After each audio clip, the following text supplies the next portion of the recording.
අද 2026 ජූනි 21 ඉරිදා TSN ප්‍රධාන ප්‍රවෘත්ති විකාශය සමගින් ඔබ හමුවන මම හෂි දිසානායක. මුලින්ම ප්‍රධාන ප්‍රවෘත්ති සිරස්තල. ඉරානය හෝමෝස් සමුද්‍ර සංධිය යළිත් වසා දමයි. දැරණියගලදී පොලිස් රාජකාරියට බාධා කළ සිව් දෙනා රිමාන්ඩ්. කැලණිගඟේ පාවමින් තිබූ මලසිරුරක් හමුවේ. මෙවර සාමාන්‍ය පෙළෙන් 7419ක් සියලු විෂයන් අසමත්. ලෝක වෙළඳ පොලේ වාසිය ජනතාවට ලබා දෙමින් පාකිස්තානය ඉන්ධන මිල පහළ දමයි. රන්න වීරකැටිය මාර්ගයේ බිහිසුණු අනතුරක්. මීරිගමදී මොටර් රථයකට කාන්තාවක් බිලි. අද සවසත් ගිගුරුම් සහිත වැසි.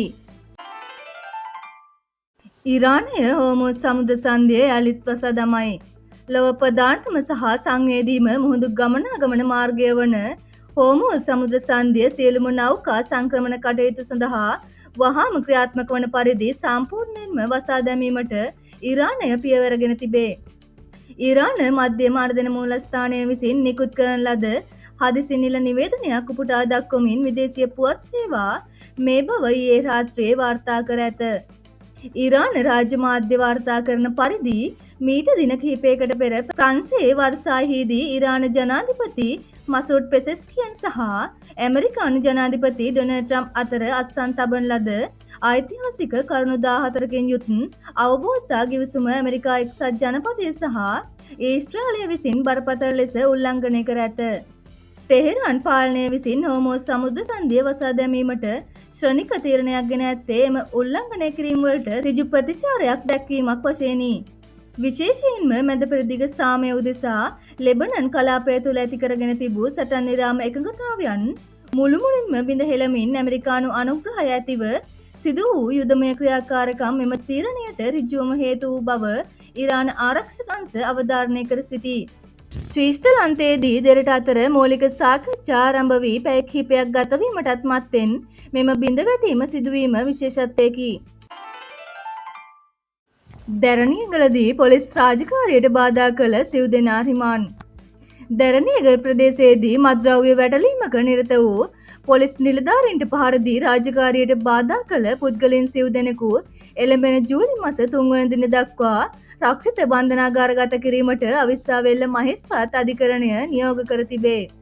ඉකුත් ජූනි 19 වෙනිදා දැරණියගල පොලිස් සසමේ සිදු කළ මත්ද්‍රව්‍ය වැටලීමක් අතරතුර මෙම නොසන්සුන්කාරී තත්ත්වය හටගෙන ඇති බව පොලිසිය වාර්තා කරයි.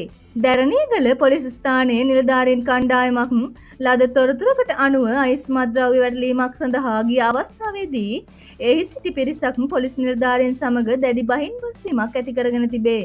අනතුරුව කලහකාරී ලෙස හැසිරුණු මෙම සැකකරුවන් විසින් වැටලීමට ගිය පොලිස් නිලධාරීන්ට දරුණු ලෙස පහර දී ඇත. මෙම ප්‍රහාරයෙන් දැරණියගල පොලිස් නිලධාරීන් සිව් දෙනෙකු තුවාල ලබා රෝහල්ගත කර තිබේ. පොලිස් නිලධාරීන්ට පහර දීම රාජකාරියට බාධා කිරීම සහ මත්ද්‍රව්‍ය ළඟ තබා ගැනීම යන චෝදනා යටතේ සිද්ධියට සම්බන්ධ සැකකරුවන් සිව් දෙනාව දැරණියගල පොලිසිය විසින් වහාම අත්අඩංගුවට ගනු ලැබීය. කෙසේ වුවද පොලිස් අත්අඩංගුවට පත්වන අවස්ථාවේදී තුවාල ලබා සිටි සැකකරුවන් සිව් දෙනාද අවිස්සාවේල්ල මූලික රෝහලේ ප්‍රතිකාර ලබමින් සිටි අතර අවිස්සාවේල්ල මහේස්ත්‍රාත්වරයා විසින් රෝහල් පරිශ්‍රය දීම සැකකරුවන්ව පරීක්ෂාවට ලක් කිරීමෙන් අනතුරුව මෙලෙස ලබන මාස 3 වෙනිදා දක්වා රක්ෂිත බන්ධනාගාරගත කිරීමට නියෝග කර තිබේ. කැලණිගඟේ පාවෙමින් තිබූ මලසිරුරක් හමුවේ. කැලණිගඟ පාලම අසල දියේ පාවෙමින් තිබූ පිරිමි මලසිරුරක් ඊයේ සන්ධ්‍යාවේ සොයාගෙන තිබේ. මුත ශරීරයේ කැපුම් තුවාල කිහිපයක්ම දක්නට ලැබීම හේතුවෙන් මෙය මනුෂ්‍ය ඝාතනයක් බවට සැක කෙරෙන අතර සිද්ධිය සම්බන්ධයෙන් කඩුවෙල පොලිසිය පුළුල් විමර්ශන ආරම්භ කර ඇත. පාලම අසල ගඟදියේ මිනිස් සිරුරක් පාවෙමින් තිබෙනු මුලින්ම දැක ඇත්තේ ප්‍රදේශවාසීන් විසිනි. ඔවුන් මේ පිළිබඳව වහාම කඩුවෙල පොලිස් ස්ථානය වෙත දැනුම් දී තිබේ. ඒ අනුව වහාම ක්‍රියාත්මක වූ කඩුවෙල පොලිසිය නිලධාරීන් විසින් මුත ශරීරයේ ගොඩටගෙන සිදු කළ මූලික පරීක්ෂාවේදී මියගිය පුද්ගලයාගේ කලිසම් සාක්කුවේ තිබූ ඔහුගේ ජාතික හැඳුනුම්පත සොයා ගැනීමට හැකි වී තිබේ. එමකින් අනාවරණය වූ තොරතුරු වලට අනුව මියගොස් ඇත්තේ 38 හැවිරිදි පුද්ගලයෙකි. ඔහු දොම්පිය ප්‍රදේශයේ පදිංචිකරුවෙකි. මෙවර සාමාන්‍ය පෙළෙන් 7419 සියලු විෂයන් අසමත්. 2025 අධ්‍යාපන පොදු සහතික පත්‍ර සාමාන්‍ය පෙළ විභාගයේ ප්‍රතිඵල ඉකුත් ජූනි 19 වෙනිදා රාත්‍රියේ නිල වශයෙන් අන්තර්ජාලයට මුදා හැරීමට විභාග දෙපාර්තමේන්තුව පියවරගෙන තිබේ. ඒ අනුව මෙවර විභාගයට පෙනී සිටි සිසුන් අතරින් 2,25,748 දෙනෙකු උසස් පෙළ හැදෑරීම සඳහා සුදුසුකම් ලබා ඇති බව විභාග කොමසාරිස් ජනරාල් ඉන්දිකා කුමාරී ලියනගේ මහත්මිය ඊයේ පැවති විශේෂ මාධ්‍ය හමුවකදී ප්‍රකාශ කළේය. මෙවර සාමාන්‍ය පෙළ ප්‍රතිඵල කැපී පෙනෙන සංඛ්‍යා ලේඛන කිහිපයක් විභාග කොමසාරිස් ජනරාල්වරිය විසින් මාධ්‍ය වෙත අනාවරණය කරන ලදී.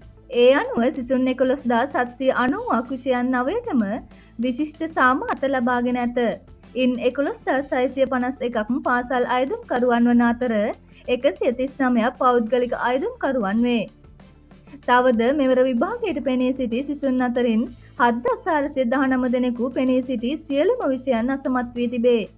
ප්‍රතිඵල සම්බන්ධයෙන් යම් ගැටලුවක් පවතින්නේ නම් උත්තර පත්‍ර නැවත සමීක්ෂණය සඳහා අයදුම් කිරීමටද විභාග දෙපාර්තමේන්තුව අවස්ථාව සලසා දී ඇත.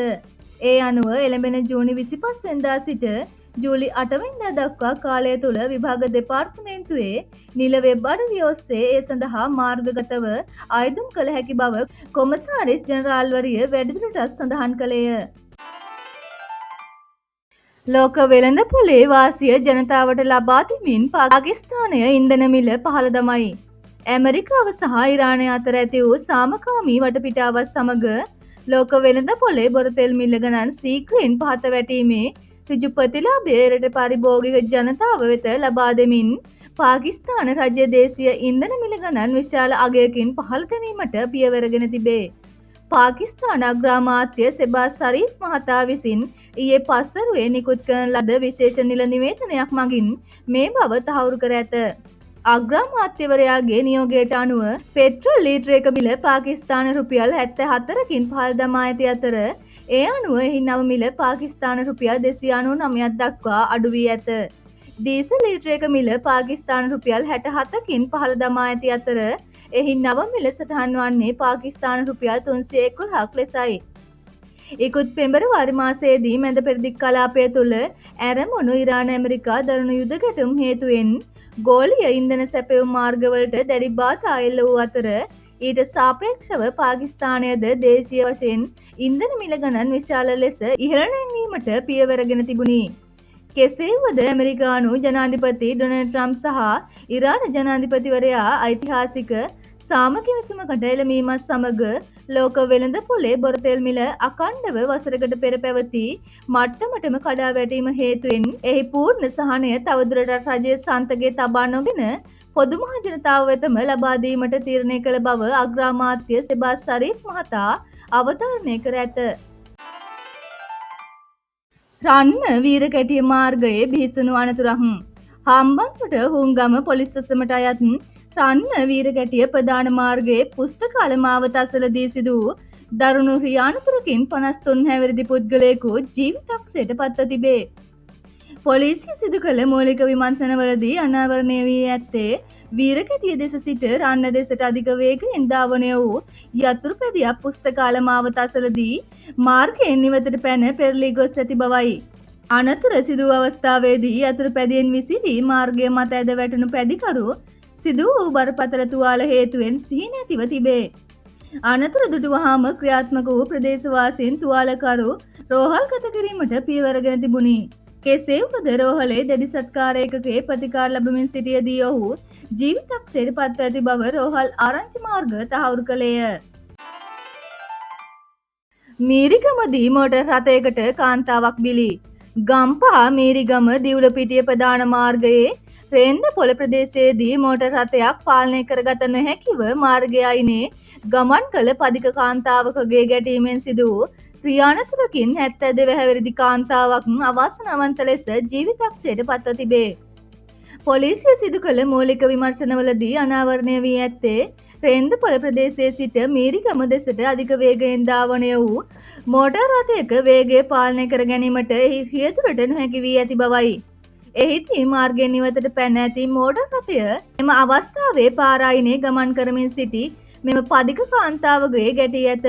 රථයේ ගැටීමත් සමග එය දැඩි ලෙස තුවාල ලබා මාර්ගයෙන් ඉවතට විසි වී ගොස් තිබේ. අනතුරින් බරපතල ලෙස තුවාල ලැබූ කාන්තාව වහාම මීරිගම මූලික රෝහල වෙත ඇතුළත් කිරීමට පියවරගෙන තිබුණි. කෙසේ වුවද ප්‍රතිකාර ලබමින් සිටියදී ඇය මෙලෙස ජීවිතක්ෂයට පත්ව ඇත.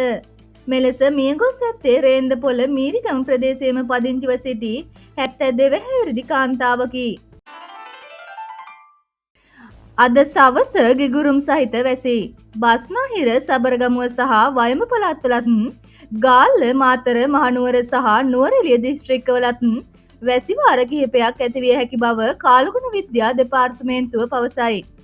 ඌව සහ නැගෙනහිර පළාත්වලත් තැනින් තැන පස්වර දෙකෙන් පසුව වැසි හෝ ගිගුරුම් සහිත වැසි ඇතිවිය හැකි.